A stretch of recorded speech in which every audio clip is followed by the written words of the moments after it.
Hello, আসসালামু আলাইকুম guys, কেমন আছেন? আলহামদুলিল্লাহ, আপনাদের সাথে আপু রান্না করতেছে।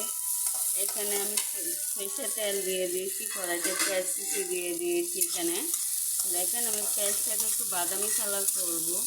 আমি এখানে মুরগির কলিজা ঘিলা এগুলা পাক করার জন্য আমি নিয়েছি। এটা আমি সব মশলা পরে অ্যাড করে দিব, একটু বাদামি কালার হয়ে যাইলে। মশলা কষা, এই যে পেঁয়াজটা ভাজা হয়ে গেছে, এখন আমি মশলা অ্যাড করে দিব। রসুন বাটা 4 চামচ, আদা বাটা 4 চামচ, আদা চামচ, হলুদের গুঁড়া 4 চামচ, আদা চামচ, মরিচের গুঁড়া 4 চামচ, আদা চামচ, পরিমাণ মতো লবণ, জিরা বাটা 4 চামচ, আদা চামচ, সব মশলা দিয়ে দিয়েছি। আমি এখন কষায় নিব পানি দেয়া। সামান্য একটু পানি অ্যাড করে দিয়েছি আমি এখানে। আমি কষায় নিচ্ছি এখানে। দেখেন আমি 5 মিনিট মশলাটাকে কষায় নিব। মুরগির কলিজা গিলা এগুলো সব বেছে রেখে দিয়েছিলাম। আমার কষানো হয়ে গেছে। এখানে আমি মুরগির কলিজা গিলা পরিষ্কার করে রেখেছিলাম, এগুলো দিয়ে দিব ওখানে।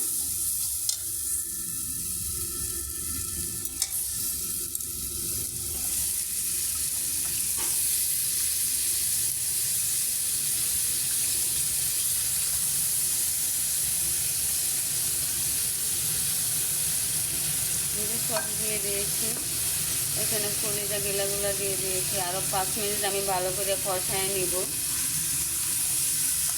যত মশলা কষাবেন অতই ভালো হয়। আমি শেষে গরম মশলা গুঁড়াটা দিয়ে দিব।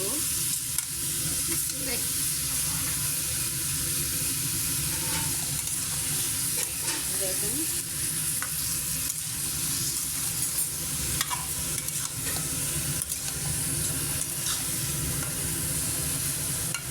আমি পানি অ্যাড করব না এখানে। দেখেন অনেকক্ষণ ধরে আমি কষায় নিয়েছি, এখন আমি পানি অ্যাড করে দেব এখানে।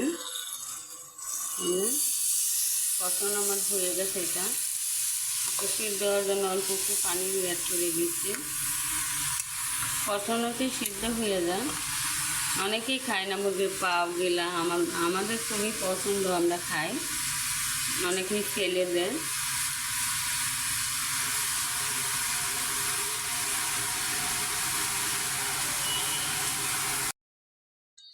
দেখেন আমার কলিজার তরকারিটা হয়ে গেছে। ওই যে মুরগির কলিজা গিলার তরকারি, মাশাআল্লাহ কত সুন্দর হয়েছে। আমি বোনা করে নিয়েছি। বোনা এইগুলো ভুনাই ভালো লাগে। মুরগির কলিজা গিলা হোটেলে দেখবেন মুরগির কলিজা গিলা বিক্রি করে অনেকেই, কলিজা বোনা করে বিক্রি করে। আমি আলহামদুলিল্লাহ কত সুন্দর হয়েছে। দেখেন মুরগির কলিজা গিলাটা বোনাটা।